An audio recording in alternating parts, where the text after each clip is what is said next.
Hey guys, welcome back to the last instalment in my weekly Challenges Efficiency Guide mini-series. Our third and final week is going to see us playing either Halo 3 or Halo 4 campaign, and either Halo 2 Anniversary or Halo 4 multiplayer. As always, there will be some challenges that we've seen before in previous weeks, so I'll cover what I need to in regards to those, but I won't be digging into the detail because I've likely covered it in the other videos. So go and check those out if you haven't seen them already. Enough talking from me though, let's jump right in, starting with the PvE Challenges. Here's what we have to complete this week.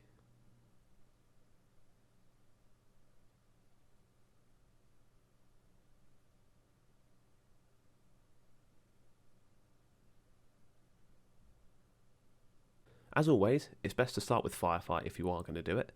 This is the one PvE challenge I don't go out of my way to get because I just don't think it's worth the effort. But if there was one week I had to do it, week C would be the week I do it on. I always recommend basing your Firefight games on your tactical exercises. However, if you're not too bothered about those, this week I'd recommend playing Halo 3 ODST Floodfight. A slightly awkward challenge we have this week is Heavy Mettle, where you have to kill 35 heavy enemies. The majority of the enemy types that count for this are Covenant vehicles, however Hunters, Knights, and Flood pure forms also count. Floodfight provides a generous amount of pure forms to kill, particularly on the 5th wave of each round, so if you prioritise those guys, you can usually finish this challenge within your 2 Firefight games. If you don't know what a Flood pure form is, they come in 3 variations. Stalkers are the spider-like flood forms that race and leap around the map. They very rarely attack you directly, and their main role is to get into positions where they can transform into the other 2 forms. The ranged form, as the name suggests, attacks you with a ranged attack, and it can do this from quite far away. They usually attack from walls and ceilings, but unlike the other 2 forms, they can't move from the spot they set up on. You can temporarily pacify them by dealing a certain amount of damage, although they will eventually uncurl and return fire again if they're not finished off quick enough. The final variation is the tank form. They're slow and have no ranged attack, but they can both absorb and deal a lot of damage. Their main means of attack is by using melee. On higher waves and difficulties, they can potentially one-shot players from full health, so try to keep your distance. They can occasionally vomit up infection forms, though they don't usually pose much of an added threat. For those of you firefighters, you'll want to grab a few weapons in particular to effectively kill these guys. One option is to kill them with fire, either from the flamethrower, which spawns on most maps, or from incendiary grenades that often drop from infected brutes. Needlers and their super combine explosions can be quite effective, and plasma grenades are usually one-shot kills on the stalkers and ranged forms, if stuck directly. The energy sword is a one-hit kill on all variations of pure form, which makes this weapon ideal. However, they're only dropped by the infected elites that carry them, which aren't all that common, and the famine skull reduces the amount of ammo in weapons dropped by enemies, so if you do manage to get your hands on one, it won't be too long before it runs out. Lastly, if you can get a map with vehicles on it, aka Lost Platoon, Security Zone, or Last Exit, you can splatter them fairly easily. Ghosts in particular are great. Don't worry though if you don't intend on playing Firefight, as I still cover this one later. Well, I say later, we're going to move on to the campaign missions now, so I'll actually cover it again in this next section. This week we need to play 3 campaign missions of either Halo 3 or Halo 4, and 2 of these need to be done on Legendary. We're going to do our 2 Legendary missions on Halo 3's Floodgate. It's not too long, and it's quite easy to speedrun as we can just run past the majority of enemies. So, go ahead and go into Campaigns, Halo 3, Missions, and then select Floodgate. I don't normally put on any heads-up displays here, but you can put the scoring HUD on if you want. As I said last week, if you finish missions with 0 or negative score, you don't earn progress towards certain challenges. You also lose points either for dying or reverting back to your last checkpoint, and we're probably going to be doing a bit of both. Even though we'll be running past a lot of them, we should still kill enough flood to offset any deductions we do get, so I'd say this is only necessary if you're not the best of players. Next, crank that difficulty up to Legendary. For skulls, we'll want to put on at least 1 for skullduggery, and you guessed it, we're going to be putting on the catch skull. Catch, of course, increases the number of grenades enemies throw, but Flood don't actually throw any grenades, so this is pretty much a free skull on this level. Just before we start the mission, we'll want to either invite a friend or sign in a spare controller, so we can progress the cooperation challenge, but also take advantage of having a person to respawn on, considering we'll be playing on Legendary. Now we've got that all set up, we're good to go. Okay, so this mission is pretty much just going to be a bit of a speed run, but with a few certain little bits that we've got to do thrown in. The first half of this mission, the Flood don't attack with any weapons, they're just unarmed, so we can run past pretty much all of them quite easily. So coming up ahead here, we've got a dead brute, and there's a spike grenade just on the floor there and one on the side. And if you just sort of walk into the wall and skid across it, you'll pick them both up. Next, we want to swap out our assault rifle for the gravity hammer, because we're going to need that in a sec. And now, this is pretty much the point where we're just going to run past everything. So the first encounter here on the left, all the Marines get infected. Sorry guys, you're on your own. Same with this dude, we're just going to let him get eaten alive. Now when we jump into this room, there's a regenerator on the floor in the middle, go ahead and pick that up. And then feel free to use your frag grenades on these guys, as there are 2 more on the floor right round the corner. There we go, so we're back up to full already. Now, this room we're coming into here, the number of enemies that are in it will depend on how many you've killed in the previous section. So if you just sort of round past everyone in the first room, this room will be quite empty, but sometimes there's quite a few more. But again, you can literally just run past them like no problem. When we get here, we want to walk around the hole and we want to smash one of the windows open, and we want to jump down and get as close to the door as possible without going through it, because Cortana will appear as soon as you touch the floor and you get a checkpoint right after she's finished. So don't go through the door, but get that checkpoint there. And what we're going to come and do, we're going to swing our hammer a couple of times, take out these guys, and when we've killed them all, we're going to revert back to the last checkpoint. And then we're just going to farm this checkpoint for, I'd say, about half of the Cuddle Up challenge, so about 30-ish kills. The reason for this is just I'm conscious of my score, so I don't want it to get too negative by reverting back to checkpoint loads of times. So just to be on the safe side, I do the first half in the first run and the second half in the second run. There is also a regenerator just here, should you need it, but to be honest, you probably won't. Then go ahead and trigger the next cutscene. Right, we can skip that. Now from this area that we're in and to the rest of the mission, the Flood have guns, so they're a little bit more of a threat now, but again, we can still run past the majority of them just fine. There's an energy sword up ahead which we want to grab, and then as soon as we jump down, all of the combat forms explode and release their infection forms inside them.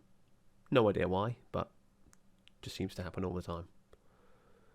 Now go ahead and you want to sort of jump up here and then sort of crouch underneath this thing sticking out of the wall just to get past that crate, because quite a bit of Flood are coming up on the left hand side and we're just sort of sneaking past them. Use your battle rifle to take out the combat forms up ahead, and then once you've taken those out, kill the 2 carrier forms with your spike grenades, because if you stick them, well, if you kill them by sticking them, all the infection forms inside them get killed as well, which means we should get a checkpoint now. Yep, there we go, because the area is clear. You really want to get that checkpoint because that can potentially be the last one of the mission, and it's really annoying if you do end up dying, because the checkpoint before that will be back at the cutscene. So you'll follow the path I'm taking here. I normally bounce a grenade off the floor there just to kill that group of enemies, but it's not essential. Sort of run past everyone. We're going to jump down here. And when we come outside, there's going to be our first pure form waiting for us. So go ahead and kill him. And now cross your fingers because we get a checkpoint just here. I've no idea how to reliably get that checkpoint. I've tried loads of different things and I can't seem to get it reliably. So if you do get it, great. If not, just play the mission as normal. When we get to this point here, we sort of want to hang around the bottom of the ramp and all of the pure forms in the area will sort of come over to us. So with your sword, it's just a nice, easy one-hit kill. We've got a regenerator if we do need it. And there's about 10 or so, I think, in this area. So I've killed them all now. If you've not got the checkpoint, just go and end the mission. If you do have it like me, revert back to checkpoint. You'll probably need to do this, I'd say probably twice, maybe 3 times maximum. If you can at least get to like 30 out of 35 heavy enemies killed, that'll be enough, because we'll naturally get a few more in the following missions. So yeah, again, just going to run over here, kill these dudes, just wait for them to make their way over to me. Unfortunately, the combat forms do come as well, so they can be a bit of a pain, especially ones with like the swords and stuff, but as long as you stay within range of the regenerator, you should be fine. It's pretty hard to die. Not impossible, but a lot harder. And I'm just going to make my way to the end of the level now. And that is pretty much it. There is a little bit of just running through the ship. But yeah, I'm just going to speed it up because there's nothing else to this mission now, really. So yeah, that's the first run of Floodgate down on Legendary. Not too hard. The first run through of Floodgate will earn us the Skullduggery Challenge. Now we need to go back and redo that mission again, exactly as we just done. Be mindful that if you didn't manage to get the checkpoint towards the end of the level the first time around, try going for it again in this run. It's certainly preferred if you can get it, but don't purposely go out of your way to get it by stopping and killing all of the nearby enemies. If you get it, great, farm the pure forms, but if not, just run to the end of the level because we can still complete Heavy Metal in the next mission. The second run through of Floodgate will earn us the Cooperation, Battle-Hardened and Narrative Navigator challenges. Not bad. As Cooperation is now done, you're free to boot your friend from the session, or if you signed in a spare controller, go ahead and get rid of it.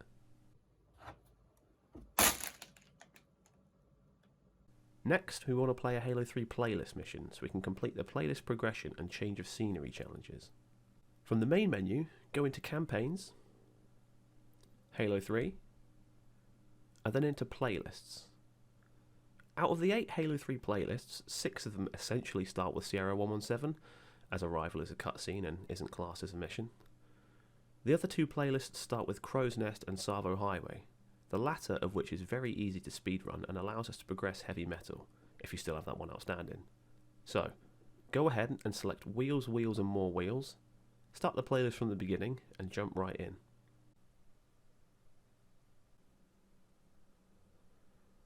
So, just like the previous mission, and, well, all the missions we've done really, it's kind of going to be a bit of a speed run. It does sort of depend on whether you still need to complete Heavy Metal or not.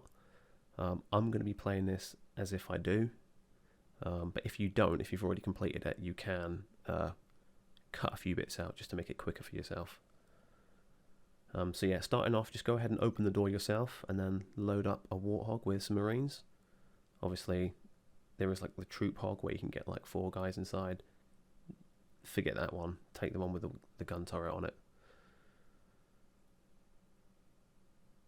So yeah, we've got our first encounter just around the corner, and we are going to stop for this and we're going to kill them. The main reason is we want to get ourselves a plasma pistol, but if you still need to complete Heavy Metal, we are going to be reverting back to checkpoint further on down the mission, so it does help to build up a little bit of score. 63 is not great for a plasma pistol. There we go, 76, that's better. Yeah, if you're lucky, you'll also pick up a few plasma grenades, but they're not essential. They're just nice to have more than anything else. And despite building up a little bit of score, there are going to be a few encounters I just drive past because I just don't think it's worth stopping for. That said, we have got 2 sniper jackals here. Again, if you're not bothered about score and reverting back to checkpoint for Heavy Metal, you can skip this bit. It's completely optional. But if I'm trying to build up score, I will give this dude a beam rifle just so he can get kills from further away. Let him get back in. There we go.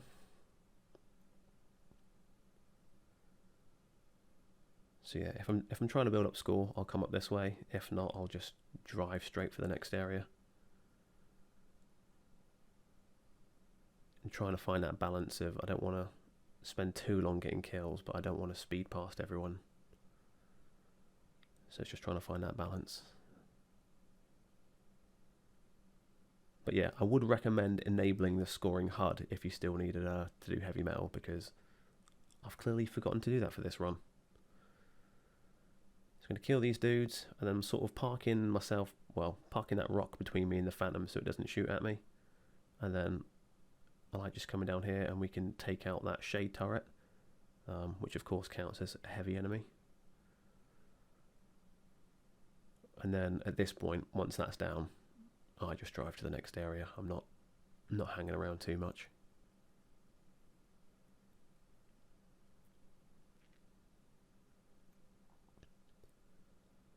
So yeah, we're going to have a few choppers appear up ahead for the first time.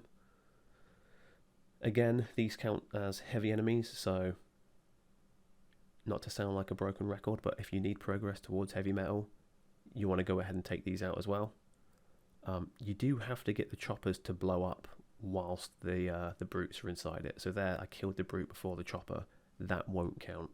You need to explode the chopper while the brute's still driving it. Like that there. So once those two are down, we're going to come over here. And then there's a grav lift just in this building, just on the floor there. You can actually walk up to the wall and pick it up from the outside, but it doesn't matter too much. Once the choppers are down, if you need to take them out, we're going to leave this area now. And there is a shade turret as well, which we can get more credit for. So now that's down. We can leave the area, but we've got to take this force field out, so just jump out, destroy the generator, and then we can just drive off. If you're super quick, those drones don't spawn in. But obviously I was hanging around too long, so they did.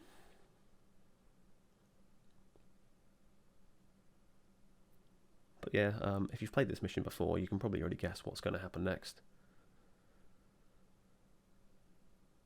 We're going to let the Marines jump out. I'm going to get out myself. I'm going to lay down my grav lift. And then we're going to jump the gap. Now, the Marines won't actually get back in once you land over the other side, so we're just going to go ahead and forget about them. We're going to skip this area now. Follow the path that I take here, because we're going to go through the pipes. You want to build up speed and come out the other side pretty quick, because even though you can't see it, there is a brute with a fuel rod cannon, and you don't want him to hit you. When we get to here, I always take the left side around this area. There is a wraith as well that is just off screen, but this area is always a little bit touch and go, so I think the left side is the safest route, but it can be a bit, it can be a bit random. So yeah, now we're into this area. I'm going to bail out, and this is where the plasma pistol is going to come into play. So I like coming up here, and then I just like pausing just for a couple of seconds, because usually there's a second wraith up here, and if he sees you, he'll hang around, but we sort of want him to move down. So just pause for a little bit. Then we're going to jump out, take out the gunner first, and then I'm just going to keep stunning the wraith, and then I'm going to board it, and then punch the driver out. Once he's out, I'm going to get in, and I'm going to drive to this part of the bridge over here in the hopes of getting a checkpoint. Yep, there we go. Now at this point, we sort of want to take out not the choppers, but rather the wraith, and then there are two shade turrets. The annoying thing about the choppers is if you land a hit on them, they tend to kill the driver, but not the choppers, so I don't really waste my time on those. But now we've got that checkpoint.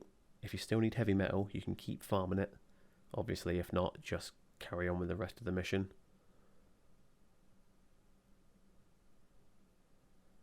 So yeah, I'm just going to take these guys out again. The annoying thing about this area though is that I end up getting a checkpoint just here, so I can't really farm that checkpoint anymore. So if that does happen to you, don't worry, there is one more checkpoint we can potentially get on this mission, and if that fails, we can still get more progress on the Covenant, so when we're trying to find golden mowers. So don't lose hope, it's not over yet. But yeah, at this point it's pretty much just a case of just finishing the mission now. I always find this bit quite annoying because I can never seem to hit the brutes. But yeah, just take them out one by one. It's the jetpack ones which I find quite annoying. Although saying that, even the normal ones are proving quite difficult for me. Cool, so there is one guy left right at the end. I always leave this guy because you typically get a checkpoint once you kill these dudes, and I want to be a bit closer to the next area. So now I'm here, I'm going to go ahead and kill him, and then I want to angle my wraith to the left because there is one final shade turret, and there we go. Now we've got a checkpoint, so if you need to, you can go ahead and farm that shade turret for more heavy metal progress. Hopefully by this point though, you hopefully will have completed it. I don't think I've ever got past this point and still needed to complete the challenge, so usually that should be enough now to complete that challenge. And then finally it is just a case of just mopping up all these brutes. So the only one you want to look out for really is the chieftain, who, I don't know if you saw, threw a power drain a second ago. I think it can be random as to whether he throws a power drain or a flare. But I think most of the time it is a power drain, so just be mindful for that one.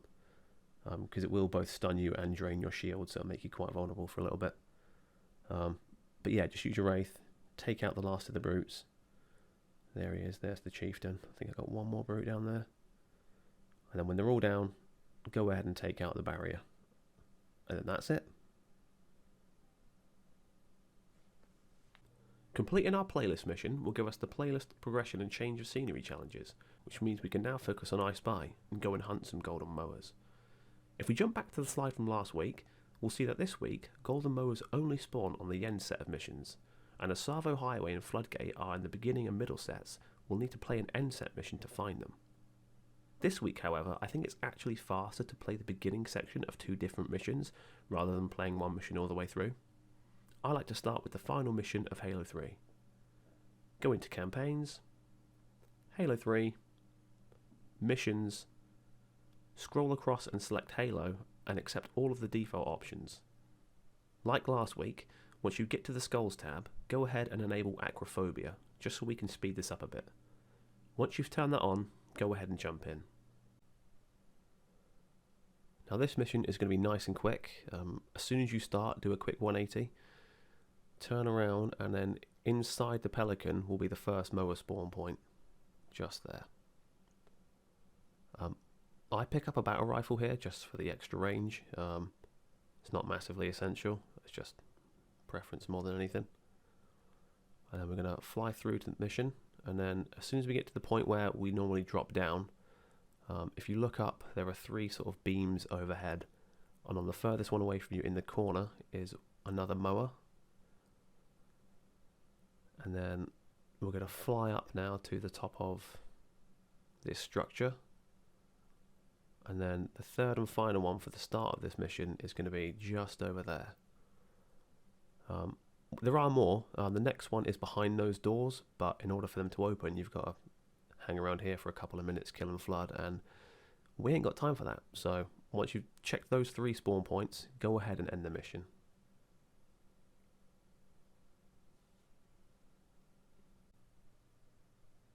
When you're back in the menus, scroll to the left and select the mission The Covenant and boot that one up. So, similar to the previous mission, there is a golden mower pretty much straight off the bat. If you kill these grunts and just come through the trees where the waterfall is, there's sometimes a mower just on that rock at the top of the waterfall. As we spawn in with a Spartan laser, there are two shade turrets and an anti-air wraith which you can easily take out with it. If you've still not completed heavy metal, although this is going to be probably the last opportunity to do so, so if you haven't completed it, this is the final opportunity you'll get. But yeah, there is a mower also in this crashed Pelican, so you might want to go ahead and check that spawn out. If it's not there, obviously just continue. I'm using the Acrophobia skull here. Oh, nearly killed myself on that tree.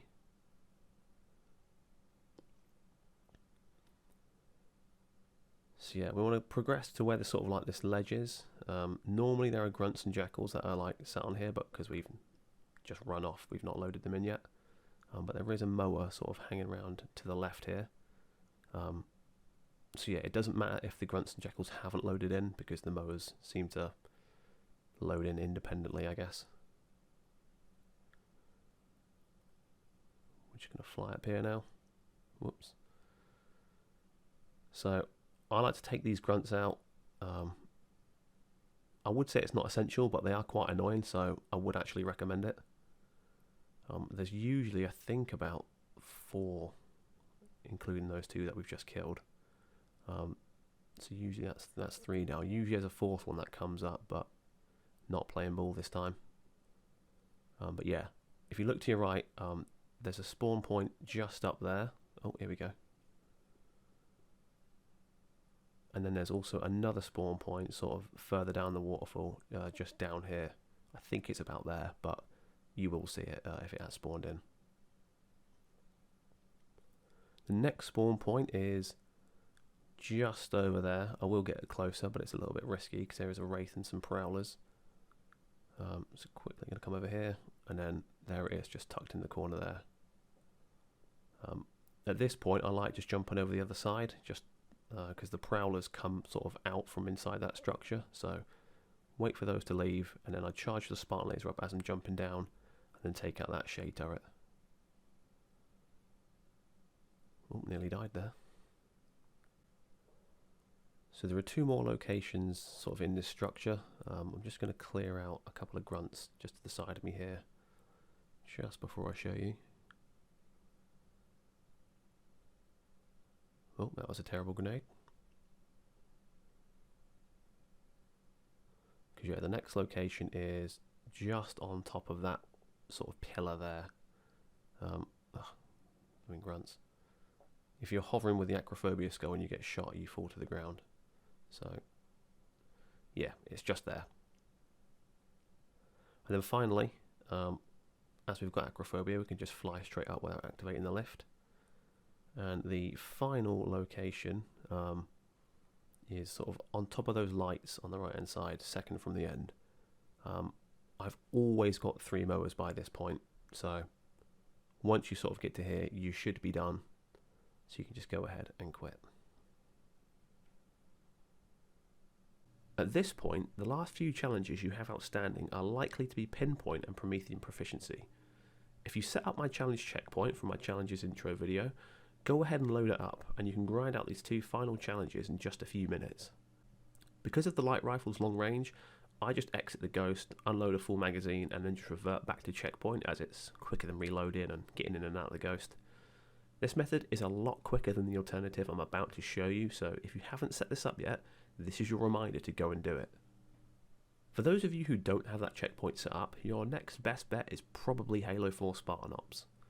You'll need to access this through the Firefight menu. So from the main menu, go into Firefight, and then into Halo 4 Spartan Ops. You can of course pick any mission you want for this, however a good mission to start with is Episode 3, Chapter 4, Shootout in Valhalla. Set the difficulty to at least normal. If you put it on easy, you won't earn any progress towards the Promethean Proficiency Challenge, as it must be done on normal or harder. We can actually go ahead and put the bandana skull on for this, which gives us unlimited ammo, so go ahead and enable that. Before we start the mission, we need to set up our loadouts.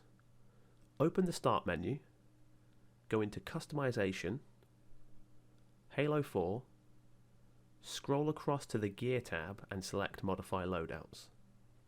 In both Spartan Ops and the majority of Halo 4 multiplayer games, you can actually choose what weapons, armor abilities and upgrades you spawn in with. Each player has 5 loadout slots, which you can customize for different scenarios. By default, all of these are the same bare bones loadouts that only have assault rifles and pistols. Ideally, you'd want to update all of these loadouts, but for now, we just want to make one that allows us to spawn in with a light rifle. I'd recommend saving your first loadout slot for your main multiplayer setup, so select any of the other loadout slots that you don't mind updating for this. I'll just be using loadout 2. For the primary weapon, go ahead and select the light rifle. The secondary weapon doesn't matter all that much, but you may as well choose the bolt shot, as that's the Forerunner pistol equivalent. Grenades are the same here. They won't matter all that much, but you may as well use the pulse grenade, which is also in the Forerunner family. It doesn't really matter what armor ability, tactical package and support upgrade you pick here. By default they're all set to nothing, so anything that you pick here is an upgrade. I personally choose the jetpack for the armor ability, mobility for the tactical package, and dexterity for the support upgrade, but this is just my preference. None of these are essential. One point to make is that if you pick the auto sentry as your armor ability, despite it being Forerunner themed, any kills you do get with it do not count as Promethean weapon kills.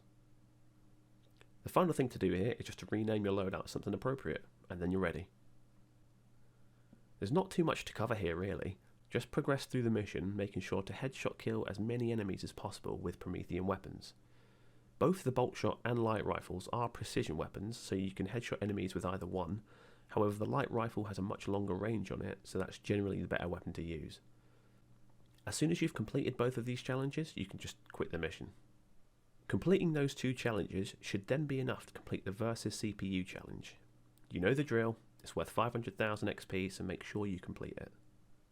Now that the PvE challenges are done, let's take a look at this week's PvP challenges.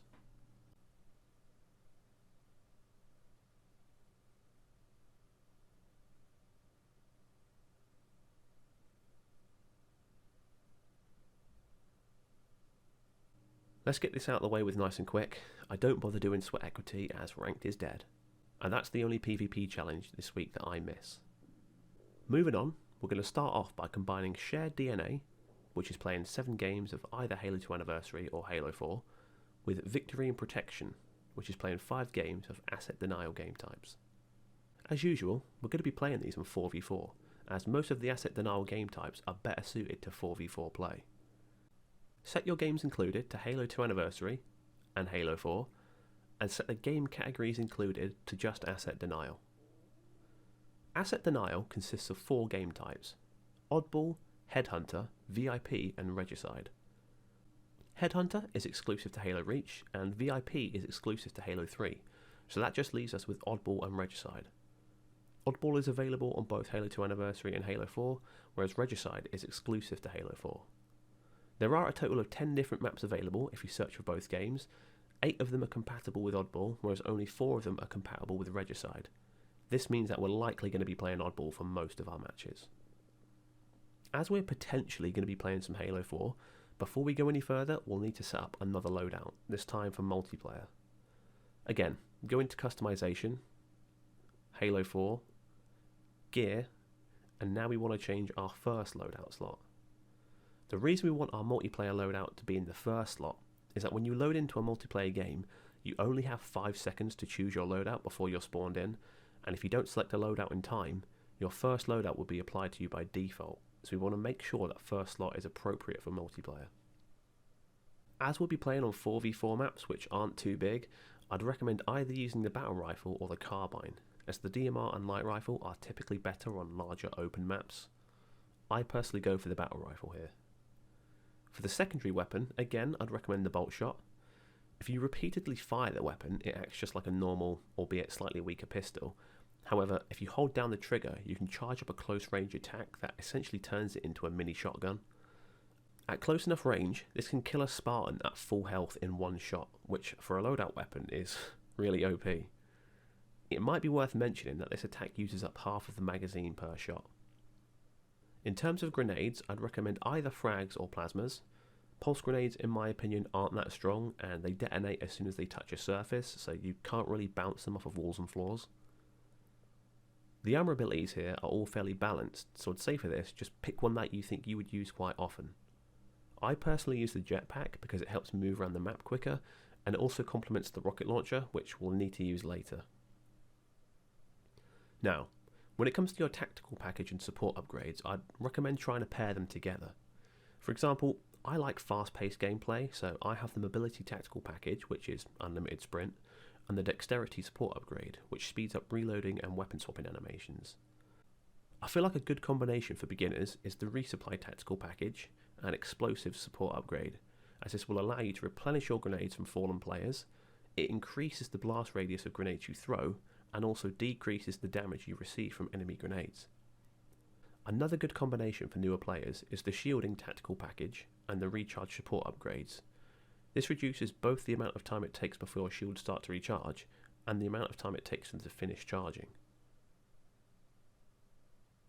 Again, this is purely up to you as to what you pick, However, there are a few which are essentially wasted slots if you do pick them.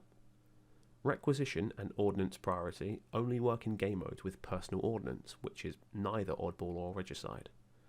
Wheelman, Gunner and Survivor only really affect vehicles, and there are no vehicles on 4v4 Halo 4 maps, so I'd avoid using any of these.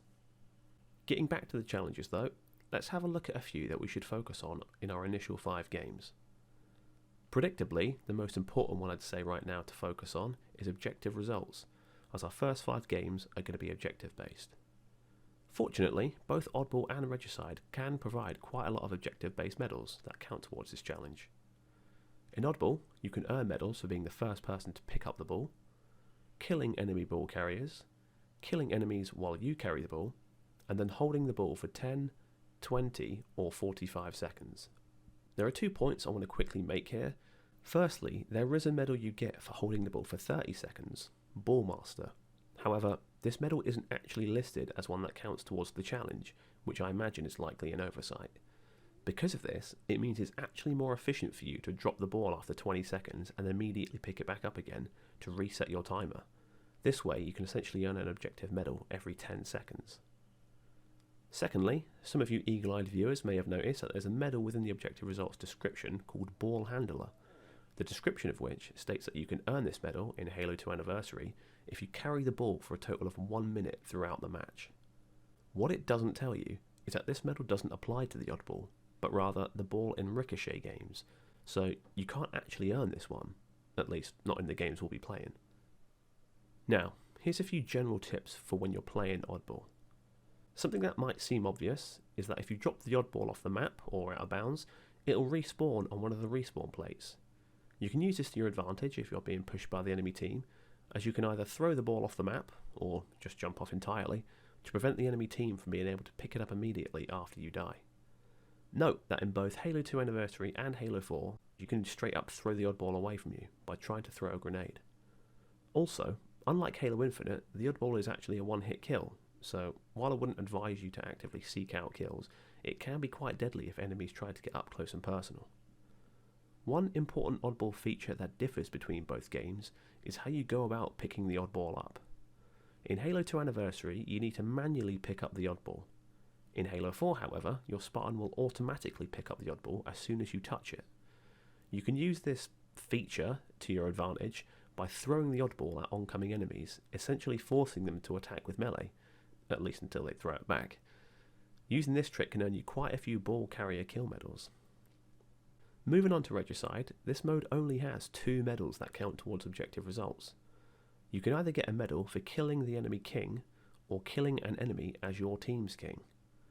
If you're unfamiliar with what Regicide is, it's basically an evolution of Halo 3's VIP. It's essentially a game of Slayer, but the player with the highest score on either team will become kings. If the leading player on a given team changes at any point, the new leading player will take the crown immediately. As the king, you get a waypoint above your head, so all players will know where you are at all times. However, if you can stay alive for 30 seconds, you'll get a free overshield, and if you can stay alive for 90 seconds, you'll get a free damage boost, so use these to your advantage. In terms of strategies for Regicide, there aren't really any cool tips or tricks you can do to help you win. As it's basically just a game of Slayer, there's not much you can do apart from sticking with your team and getting good. Outside of objective results, you may also want to work on OK Boomer and Pineapple Party. Pineapple Party is simple, just get 10 kills with grenades. If you're playing Halo 4, this is where the resupply and explosive upgrades will really help, although you've still got plenty of opportunity in Halo 2 Anniversary, as in that game you can carry up to 8 grenades at a time, and there are always plenty lying around. OK Boomer, on the other hand, requires us to get 20 kills with explosive weapons. The only weapon available to us on Halo 2 Anniversary for this challenge is the rocket launcher. Unfortunately, Lockdown and Warlord don't contain rockets, and Zenith does, but that one doesn't feature in the Oddball playlist, so that just leaves us with Shrine and Awash.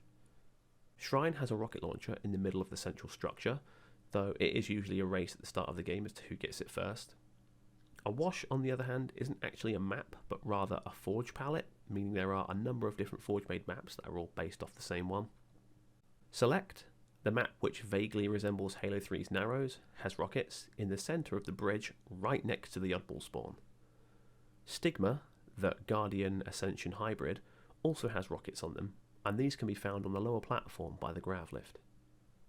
With Halo 4, we have a few more explosive weapons available to us. On Solace, a fuel rod cannon spawns in the centre on the south side of the map. These are particularly great because they always come with plenty of ammo. Monolith has a rocket launcher spawn right in the centre of the map. Be careful though, as it does spawn in a small corridor and it's always an absolute grenade fest when the rockets are up. Landfall also has rockets as well, but these spawn out in the open.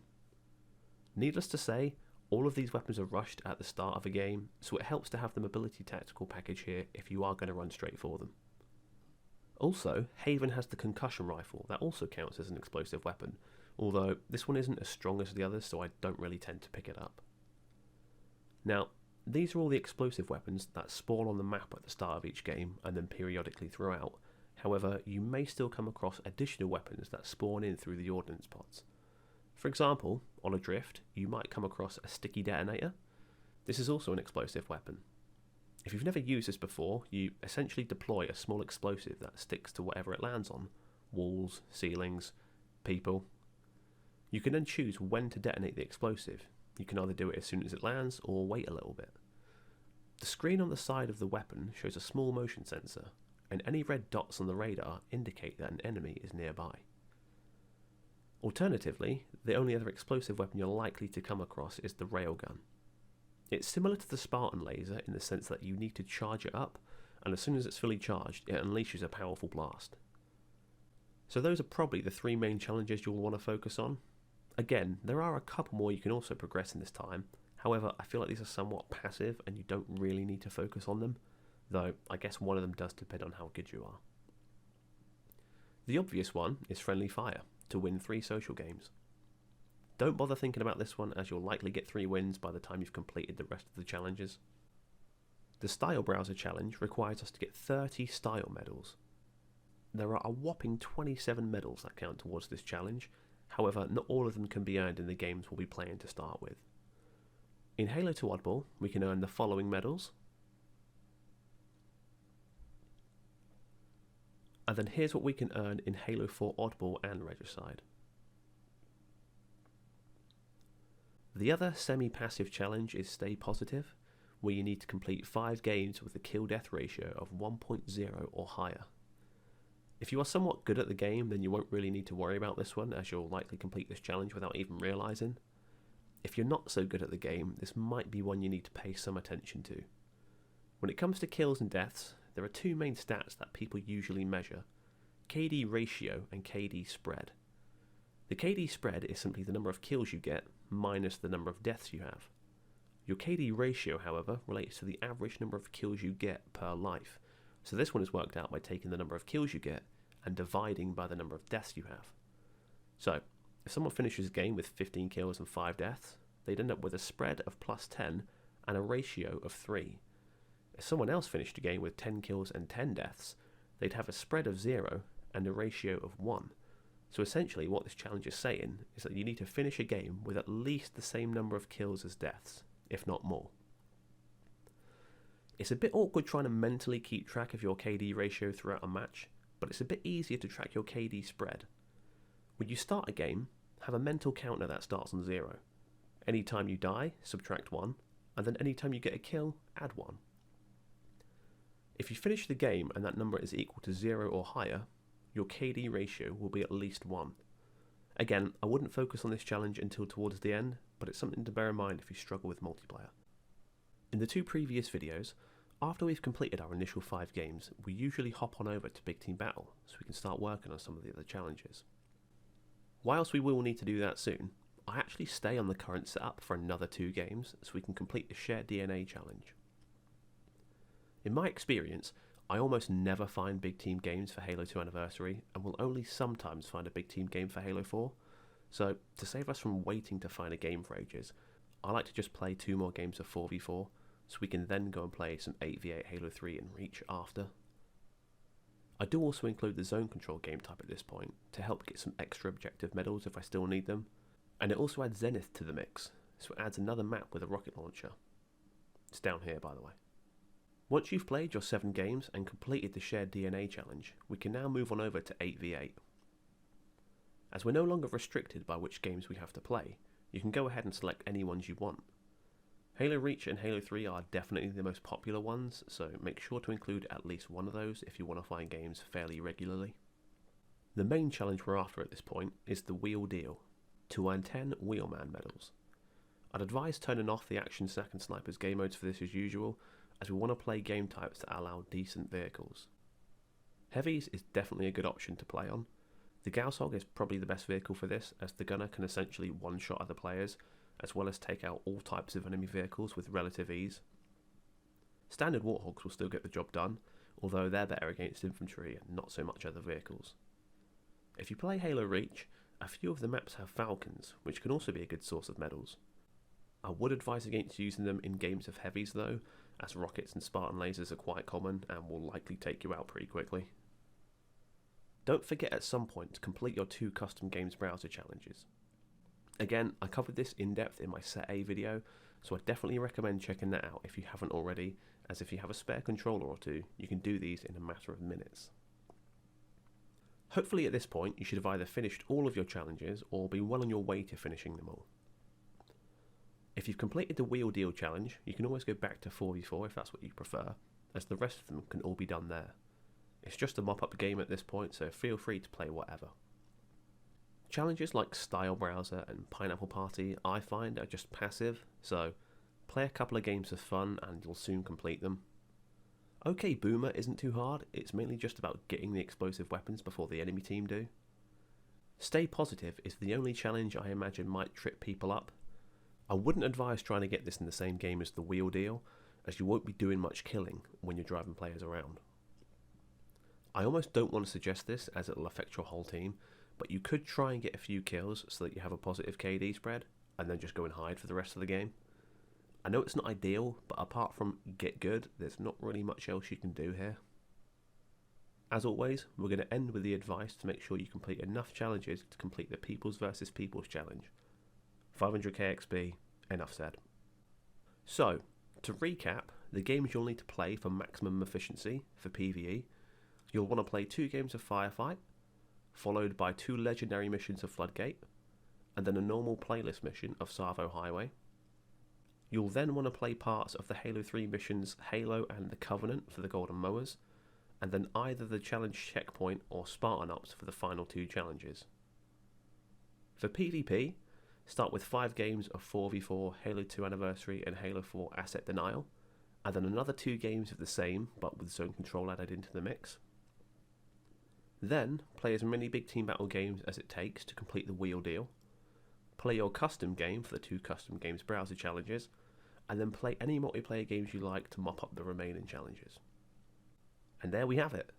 That should be everything you need to know to complete the Halo MCC weekly challenges, weeks A, B and C.